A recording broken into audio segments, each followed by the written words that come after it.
Olá, boa noite. Hoje a gente vai falar um pouco sobre identificação e diagnóstico laboratorial das enterobactérias.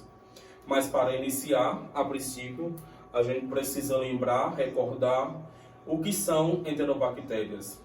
Elas são bactérias de caráter gram-negativos que estão presentes na nossa microbiota, principalmente no trato gastrointestinal. Elas são bacilos gram-negativos, oxidase negativa, catalase positiva e fermentadores de lactose. Então, e ainda vamos utilizar de meios seletivos que vão facilitar o cultivo dessas bactérias e meios diferenciais que vão diferenciar características desse grupo, como por exemplo a lactose. Sendo que a gente tem algumas bactérias dentro das enterobactérias que são fermentadoras sim de lactose, e aí a gente vai conseguir observar isso macroscopicamente pelo meio de cultivo. E aí a gente também tem bactérias que não fermentam lactose, que também a gente vai conseguir enxergar essas características mais elaboradas no meio de cultura, certo? Então, toda vez que eu tiver uma amostra e eu fiz a coloração de grão e deu gram negativo, e eu quiser fazer uma análise dessas enterobactérias, eu vou iniciar então o meu cultivo mediante a esses meios seletivos e diferenciais. Então, eu vou utilizar um meio que pode ser Eose Blue, que é a usina azul de metileno, certo? Eu posso utilizar também o meio Maconque, que é o mais utilizado na área laboratorial, e também o meio desoxicolato. Eles são meios seletivos, certo? Então, eu vou ter o crescimento apenas de um grupo de micro-organismo. E que grupo vai ser esse? O que a gente está estudando.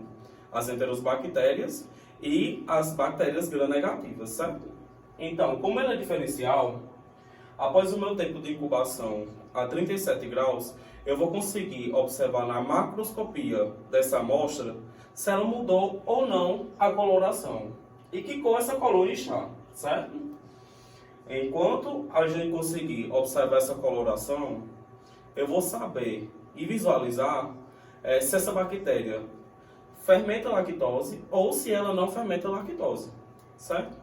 Além disso também, na avaliação macroscópica, a gente lembra de avaliar o caráter também pureza, ou seja,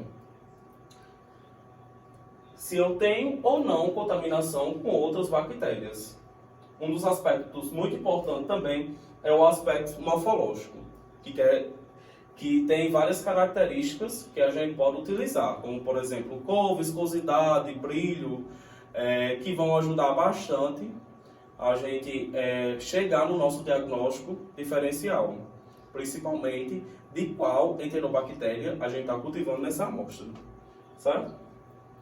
Vamos falar um pouquinho desse meio nesse água Maconque. Como eu já tinha falado, ele é o meio mais utilizado nessas análises. Ele é bastante seletivo, só vai crescer nele as enterobactérias. E ele é diferencial. Por que ele é diferencial? Porque ele é diferencial na fermentação de lactose. Ou seja, toda vez que uma bactéria gram-negativa crescer nele, a gente vai ter, e essa bactéria fermentar a lactose, a gente vai ter tanto a colônia como o meio rosa. E quando ela não fermentar a lactose, tanto a colônia como o meio vão ficar meio amarelado e aqui meio esbranquiçado, certo? Então, quem vão ser as minhas bactérias positivas para a minha lactose? A gente tem Escherichia, Klebsiella, Enterobacter e a Serratia. E quais são as negativas? Shigella, Salmonella, Proteus, Providência e Margarina, certo? Lembrando que essas bactérias, elas são de base, ou seja, patógenos primários, certo?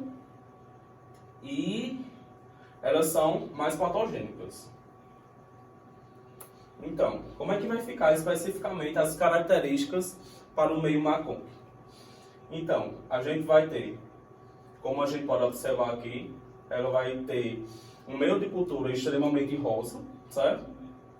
E aí, com isso, a gente já tem essa primeira informação, que a gente vê que essa bactéria está utilizando a lactose, certo?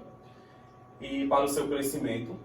E dentro dessas bactérias importantes, sendo patogênicas para o ser humano, as duas principais a gente pode citar como a Escherichia coli e a Klebsiella.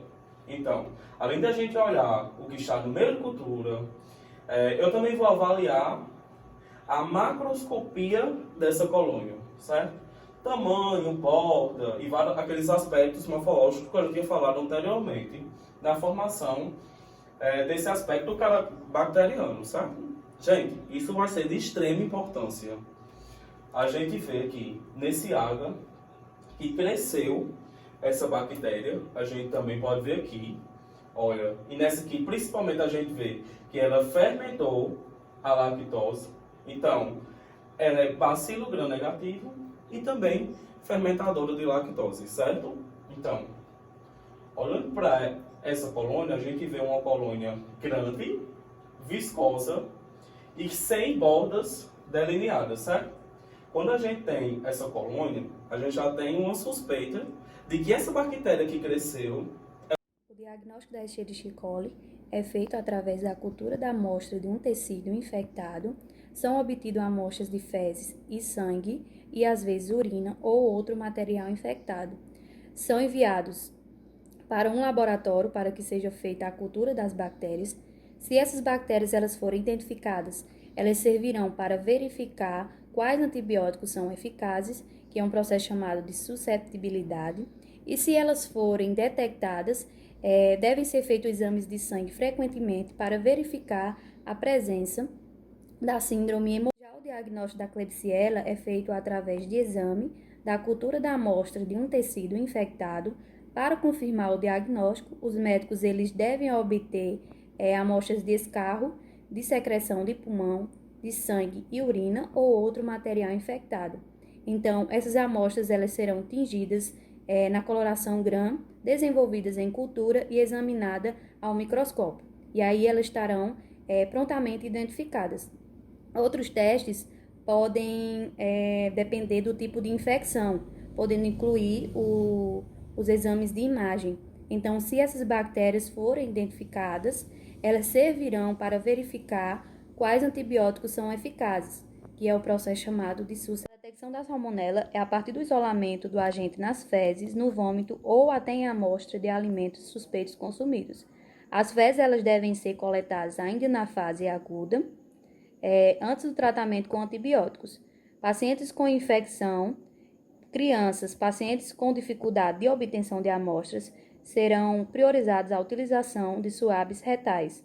Pacientes com suspeita de febre tifoide, a pesquisa de Salmonella typhi nas fezes é a partir da segunda semana da doença, assim como na fase de covalência ou na detecção.